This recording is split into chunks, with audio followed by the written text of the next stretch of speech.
Mr. President, thank you. I appreciate so much the remarks of the Senator from Oregon, Senator Wyden. It was a significant moment in my brief time as a member of the United States Senate when 3 months ago, Senator Wyden and I had a conversation here on the Senate floor about this legislation, about PIPA and about SOPA and about the open internet. And it was a moment in which Senator Wyden found me looking for ways in which I could be engaged in the process of trying to create an environment in which entrepreneurship flourished in the United States. I'd been discouraged, disillusioned a bit by the lack of Congress and the President's ability to find ways to reduce spending and to balance the budget. And while I don't intend ever to walk away from those important issues, it became clear to me that another way that we can reach a more balanced budget is to have a growing economy. And I started looking at research that would suggest how we get there. And when Senator Wyden presented this thought to me about engaging on this issue, it was one that made so much sense to me, and I'm very grateful for the partnership that we have developed. Senator Wyden and I had, as he said, indicated that we had intended to speak this evening about our concerns about the Protect IP Act prior to the bill being considered this week on the Senate floor. But because of the actions of millions of Americans in voicing their concerns about this legislation, it is no longer necessary for us to throw procedural obstacles in the way of the Protect IP Act, and I appreciate the Majority Leader withdrawing his plan to hold a vote tomorrow on this legislation. Last week's events, in which we all received so much input, is a very good reminder of what a powerful tool the internet can be. It was encouraging to see so many Americans get involved, particularly young Americans, who often choose not to be involved in the process, but they saw something important to them and they knew exactly how to communicate with elected officials. What became clear last week was that Congress, in this issue and its far-reaching implications, were not fully yet understood. And so to take a pause, to take a step back, and to reconsider the direction we were going seems so appropriate to me. Congress has the responsibility to remain engaged and up to speed on all issues, particularly those that so directly impact our economy. It is no easy task given that technology is constantly evolving, but it's an important task. Technology holds incredible promise, from strengthening education to delivering healthcare more efficiently to allowing entrepreneurs to develop products that have yet to be invented. By remaining more engaged, Congress will also be better able to enact public policies that encourage Americans to innovate, create new products, and strengthen the economy. Last week's decision to delay consideration of PIPA was an important moment for many innovators and entrepreneurs across America, and it was an outcome that my colleagues and I, Senator Wyden and others, sought to see occur. It's important also not just to entrepreneurs, to people who are concerned about freedom and about the opportunity to use the internet to communicate, the opportunity for free speech. And certainly we had concerns about national security.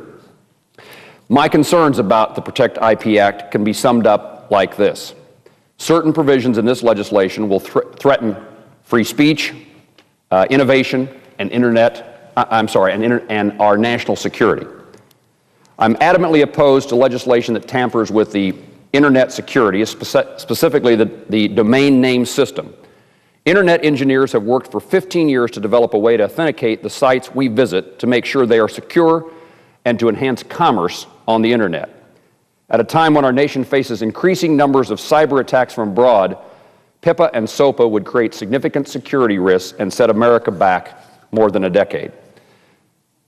Second, both PIPA and SOPA would create new liabilities because of vague definitions in the bills that would drag companies into unnecessary and prolonged litigation. We don't need more legal battles. Congress should not put in place a system that would force law-abiding innovators to utilize their limited resources in the courtroom to defend themselves rather than invest in their companies, develop new products, and to hire new workers. America is a country of innovation that was founded on freedom and opportunity, and that's been true since the birth of our nation, when entrepreneurs have strengthened our country and its economy by creating new products and sharing them around the world. Americans today still want the opportunity to develop new products and to innovate in the marketplace. Because of the power of technology, ideas that were once only imaginable have now become a reality.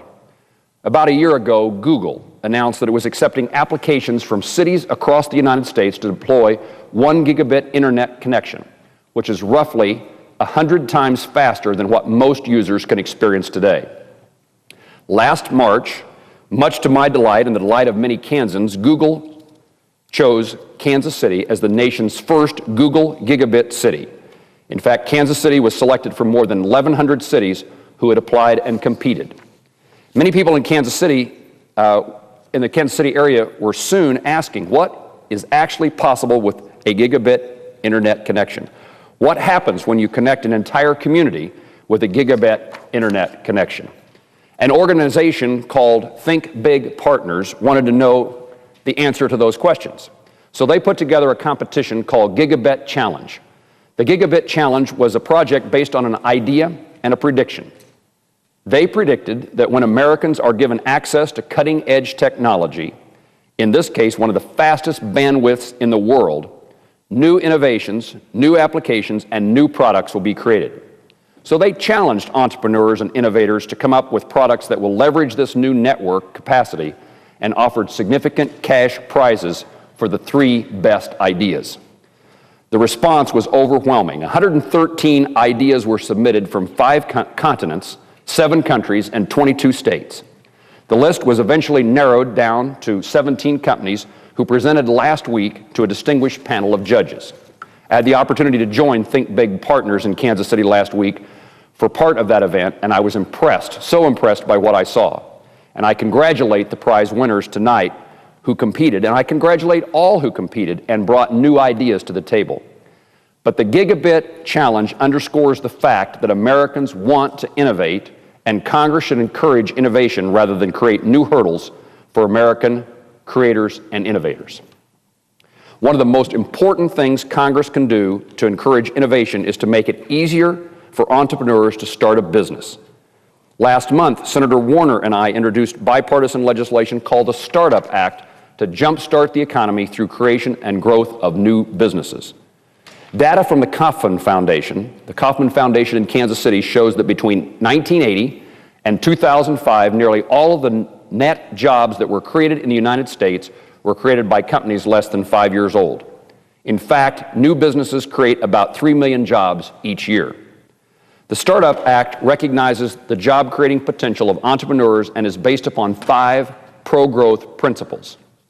First, the Startup Act will reduce the regulatory burden on new businesses and startups. New businesses, which are almost always small, face a tough challenge complying with the various rules and regulations that govern business behavior. According to the U.S. Small Business Administration, companies with fewer than 20 employees spend 36% more per employee than larger firms to comply with federal regulations. The president and CEO of the National Association for the Self-Employed, who endorsed the Startup Act, said this: "The majority of small businesses are enterprises of 1 to 2 people. Cutting down on some of the unnecessary red tape that new businesses must face means that the owner can spend more time growing their business, hiring employees, and helping to turn our nation's economy back around. The Startup Act would help address these regulatory burdens faced by new companies.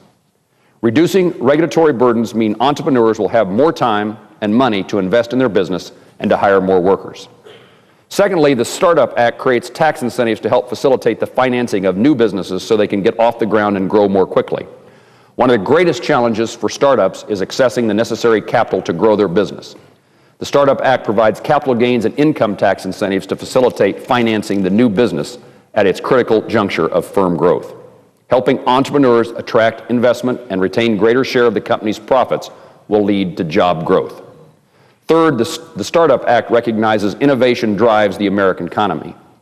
Some of the best minds in the world work and study at American universities. The innovation that occurs on campuses across the nation contribute to the strength and vitality of our economy. To speed up the movement of new technologies to the marketplace where they can propel economic growth, the Startup Act uses a portion of existing federal research and development funding to support innovative projects at American universities in order to accelerate and improve the commercialization of cutting-edge technologies developed through faculty research. When more good ideas make their way out of the laboratory and into the marketplace, more businesses, and more jobs are created. Fourth, the Startup Act encourages pro-growth state and local policies through publications of reports on new business formation and entrepreneurial environments in states. I'm proud that Kansas City leaders recognize the importance of policies that support entrepreneurs. Last year, area leaders declared Kansas City should be called the America's most entrepreneurial city, given their efforts to encourage entrepreneurship. Better policies at the state and local level will create more opportunities for more entrepreneurs to open more businesses and to put more Americans to work. And finally, the Startup Act will help win the global battle for talent, keeping entrepreneurial-minded and highly skilled workers in the United States. For too long, our nation's immigration policies have turned away American educated talent and sent highly skilled individuals back to their home country where they compete against America. Rather than lose that talent, we need to keep those highly skilled individuals and potential job creators in the United States. Our legislation recognizes the job-creating potential of entrepreneurial and highly skilled immigrants and provides additional opportunities for those who are here legally on a temporary basis to stay if they have the high-tech skills our economy needs or are willing to help and are able to create jobs for Americans. Highly skilled workers will fuel growth at technology startups, and entrepreneurial immigrants will employ Americans. Business and industry leaders across the country are speaking out about the importance of innovation and entrepreneurship. Gary Shapiro, the president and CEO of the Consumer Electronics Association, said this: "As a country, we must do more to support and foster innovation and entrepreneurialism, and the introduction of the Startup Act is an important step forward." Dr. Robert Atkinson, the president and founder of the Information Technology and Innovation Foundation, echoed those remarks. He said the United States is at risk of losing its economic leadership and vitality, and it is essential for policymakers to unite in practical ways to reverse this trend. The Startup Act is a commendable example of what is needed to restore U.S. innovation-based competitiveness. The millions of Americans who spoke out last week against a bill that would stifle innovation on the internet understand the importance of this issue too. Fostering innovation and promoting entrepreneurship is not a Republican or Democrat idea. They are American values.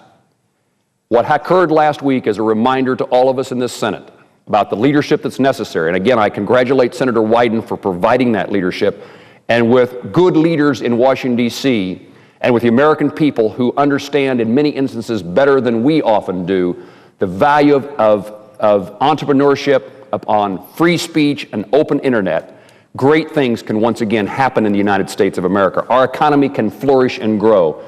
And it's so important that what occurred this week with the legislation not proceeding sets the stage for greater opportunities for Americans across our country to have a dream, to pursue it, to succeed, to spend their time pursuing that dream, and in achieving their dreams, they have the opportunity to create success for others. I urge my colleagues to work with me. Let us work together. Our country cannot wait for after another election to get the economy growing again. Mr. President, I yield the floor.